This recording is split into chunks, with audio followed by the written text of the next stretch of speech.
Hello everyone, welcome back to another mini blog. তা আজকে সকাল সকাল ঘুম থেকে উঠেই দেখি প্রচুর রোদ বেরিয়েছে। আজকে ঝলমলিয়ে আকাশটা রোদ বেরিয়েছে। এই বৃষ্টি মেঘ এর খেলাই চলছে, মনে হচ্ছে যেন সেই সত্যি সত্যি এবার বর্ষাকাল চলে এসছে আবার নতুন করে। আর এইদিকে দেখো আমি মামায়ের জন্য স্কুলে টিফিন বানাচ্ছিলাম, আর ওর আজকে বায়না হয়েছে যেরকম লাভ শেপে ওকে রুটি বানিয়ে দিতে হবে, না হলেও নিয়ে যাবে না। আচ্ছা, রোজ রোজ বাচ্চাদের ম্যাগি, চাউমিন, পাস্তা এগুলো কি দেওয়াটা ঠিক? এরকম রুটি যদি এরকমভাবে বানিয়ে দেওয়া যায়, ওরা কিন্তু খুব মজা করে খায়।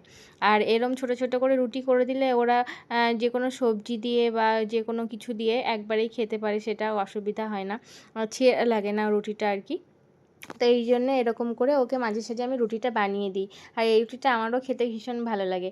তারপর এদিকে সকাল সকাল রান্না করছিলাম। এদিকে মোচাটা আমি খুব একটা ভালো কাটতে পারি না, মোটামুটি কেটেছি মোচার তরকারিটা।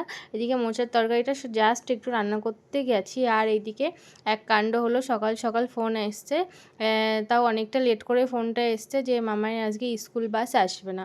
মামায়ের আজকে স্কুল বাস খারাপ হয়ে গেছে হঠাৎ করে। তা সেই জন্য মামাইকে স্কুলে দিতে যেতে হবে আমাকে। আর ওর এক্সাম চলছে, লেট হলেও হবে না। এদিকে কোনো কাজই হয়নি আমার, যাওয়ার জন্য রেডিও ছিলাম না। তারপর মানে তাড়াতাড়ি করে সব কাজ গুছিয়ে এদিকে একটু চাও খেয়ে নিলাম। তারপর মামাইকে নিয়ে গেলাম স্কুলে, ওর স্কুলে দিতে।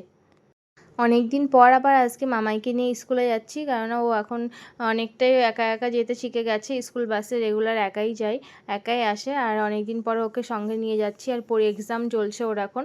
আর আজকে ছিল ওর বেঙ্গলি এক্সাম, ওই জন্য বইটা পড়তে পড়তে যাচ্ছে, কেননা বেঙ্গলি নিয়ে ওর ভীষণ টেনশন যে বেঙ্গলিতে কি করব।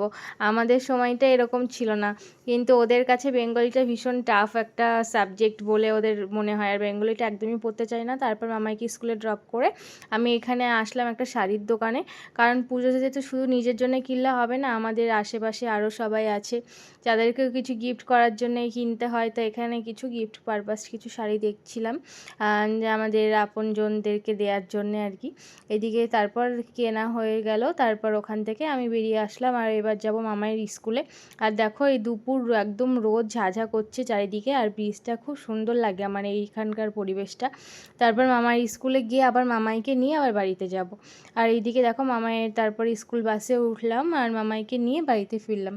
তা আমার মিনি ব্লগটা তোমাদের কেমন লাগলো অবশ্যই কিন্তু আমাকে কমেন্ট করে জানিও। আর সবাই ভালো থেকো, সুস্থ থেকো। Tata, bye. আবার অনেক গল্প হবে।